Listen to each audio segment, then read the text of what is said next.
சில ஆண்டுகளுக்கு முன்னாடி ஒரு டீ கடைக்கு போயிருந்தப்போ அங்கே இருந்த டீ மாஸ்டர் வந்து என்னை பார்த்த உடனே கே பையா அப்படின்னு சொல்லி கேட்டார்.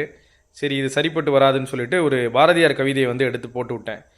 தேடி சோறு நிதம் தின்று பல சின்னஞ்சிறு கதைகள் பேசி மனம் வாடி துன்பம் மிக உடன்று அப்படின்னு சொல்லி அங்கே இருக்கிற மக்களை பற்றியெல்லாம் எதுவும் கவலைப்படாமல் இந்த கவிதையை சொன்னோன்னே அவர் வந்து உடனே நீங்கள் தமிழ் தானா ப்ரோ அப்படின்னு சொல்லிட்டு நார்மலாக பேச ஆரம்பித்தார். பார்க்குறதுக்கு வட மாநிலத்தை சேர்ந்த ஒரு மாதிரி இருக்கீங்க அப்படின்னு சொல்லி சொன்னார்.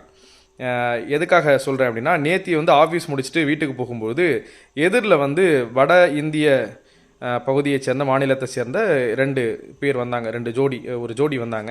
அவங்க வந்து ஒரு ஹோட்டல்லையோ இல்லை சலூன்லேயோ ஒர்க் பண்ணுறவங்களா இருக்கலாம். வரும்போது என்னை பார்த்த உடனே அவங்க வந்து என்னை பார்த்த உடனே என்ன பண்ணிட்டாங்கன்னா, 2 பேருக்குள்ளே வந்து முகத்தை மாறி மாறி பார்த்துக்கிறாங்க. அவங்க முகத்தை இவங்களும், இவங்க முகத்தை அவங்களும் பார்த்துக்கிறாங்க.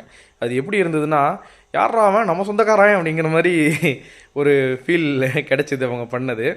அது பழைய அந்த நினைவுகளை வந்து ஞாபகப்படுத்துச்சு.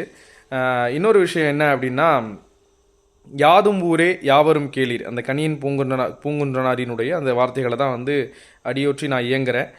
முகநூலில் கூட அதை நான் போட்டிருக்கிறத நீங்கள் பார்த்துருந்துருக்கலாம். யாதும் ஊரே யாவரும் கேளீர், தீதும் நன்றும் பிறர்தரவாரா. அதுக்கப்புறம் இருக்கிற வரியெல்லாம் மறந்துடுச்சு. பெரியோரை வியத்தலும் இளமே, சிறியோரை இகழ்தல் ஆதினும் இளமே அப்படிங்கிற ஒரு வரியை சொல்கிறேன். ஏன் இதை சொல்கிறேன் அப்படின்னா, வேறு கண்டென்ட் எதுவும் கிடைக்கல, அதனால் இதை இன்றைக்கி இதை சொல்கிறேன்.